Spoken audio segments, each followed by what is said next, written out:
Assalamualaikum warahmatullahi wabarakatuh.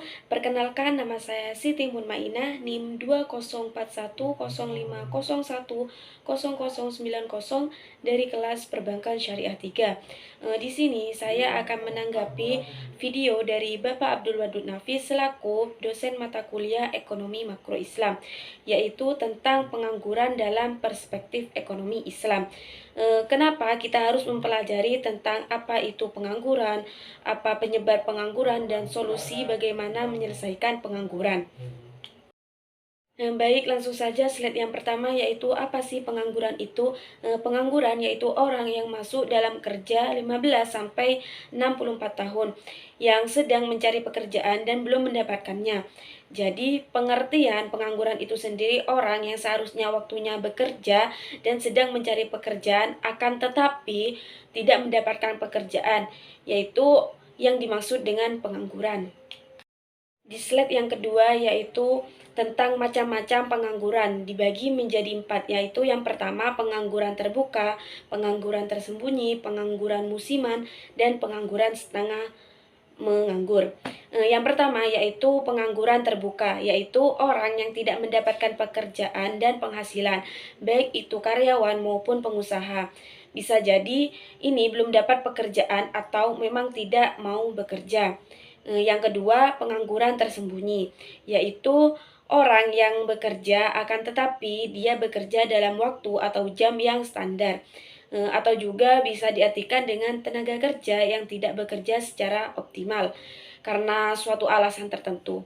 Nah, salah satu alasannya adalah karena kecilnya suatu perusahaan tetapi memiliki tenaga kerja yang terlalu banyak sehingga kegiatan yang dijalankan menjadi tidak efisien.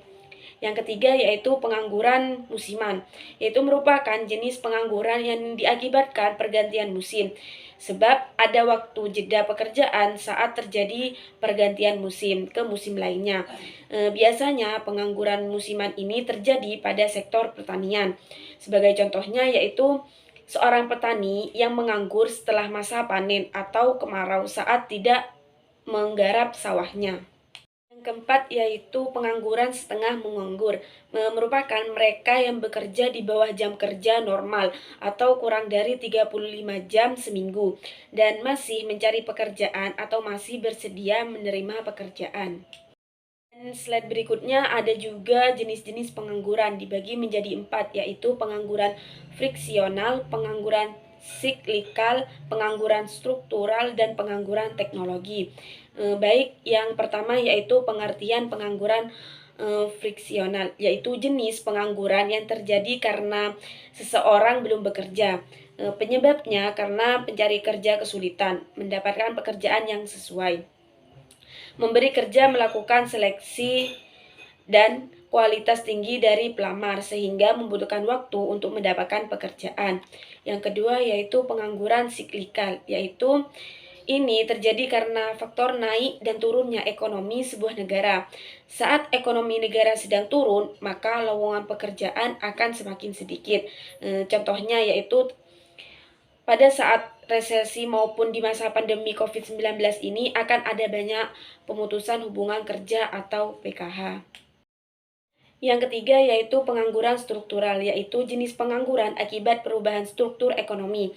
Kondisi ini disebabkan oleh adanya perubahan struktur perekonomian yang memerlukan keterampilan-keterampilan baru. Hal tersebut dapat mengakibatkan pencari kerja tidak mampu memenuhi persyaratan yang ditentukan oleh pembuka lowongan kerja. Dan yang keempat yaitu pengangguran teknologi. Pengangguran ini disebabkan oleh adanya perkembangan teknologi yang menyebabkan tenaga kerja manusia diganti menjadi mesin. Perusahaan cenderung lebih memilih tenaga mesin dibandingkan tenaga manusia karena lebih cepat, mudah, dan hemat biaya. Berikutnya ada pun dampak pengangguran, yaitu yang pertama menurunkan pendapatan per kapita dengan pertumbuhan ekonomi. Yang kedua meningkatkan biaya sosial. Yang ketiga menurunkan aktivitas perekonomian. Yang keempat menurunkan penerima negara.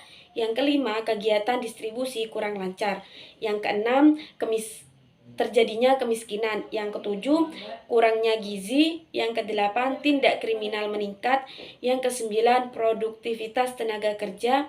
yang rendah, yang ke-10 upah yang rendah.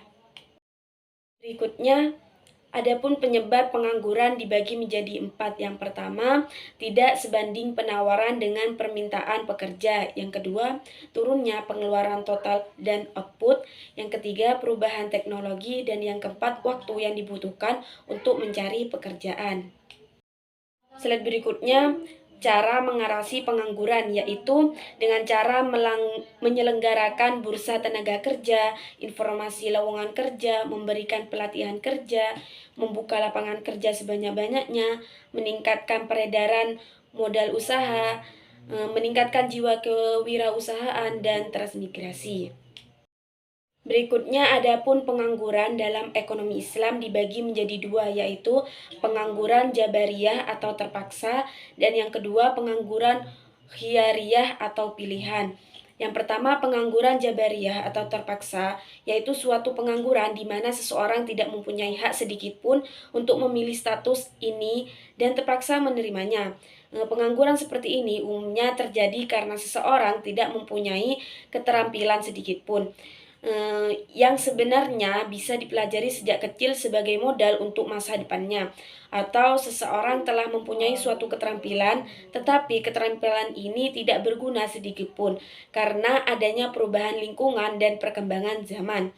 Yang kedua yaitu pengangguran khiyariyah atau pilihan, yaitu seseorang yang memilih untuk menganggur padahal dia pada dasarnya adalah orang yang mampu untuk bekerja. Namun, pada kenyataannya dia memilih untuk berpangku tangan dan bermalas-malasan, sehingga menjadi beban bagi orang lain, dan memilih hancur dengan potensi yang dimiliki dibandingkan menggunakan untuk bekerja. Dan yang terakhir yaitu solusi pengangguran perspektif ekonomi Islam, yaitu yang pertama mekanisme individu, dengan cara mendorong semangat untuk bekerja agar menguntungkan dirinya di dunia akhirat, diadakan keterampilan sesuai pekerja atau memotivasi bekerja dia dapat memenuhi kebutuhannya atau juga menjadi terhormat. Yang kedua yaitu mekanisme sosial ekonomi, yaitu dengan pemerintah membuat kebijakan-kebijakan untuk mendorong usaha-usaha yang kondusif sehingga ekonomi stabil, atau bisa juga mendorong investasi sehingga terjadi usaha yang bagus. Mungkin itu saja tanggapan yang bisa saya sampaikan, kurang lebihnya mohon maaf. Wabillahi taufiq wal hidayah. Wassalamualaikum warahmatullahi wabarakatuh.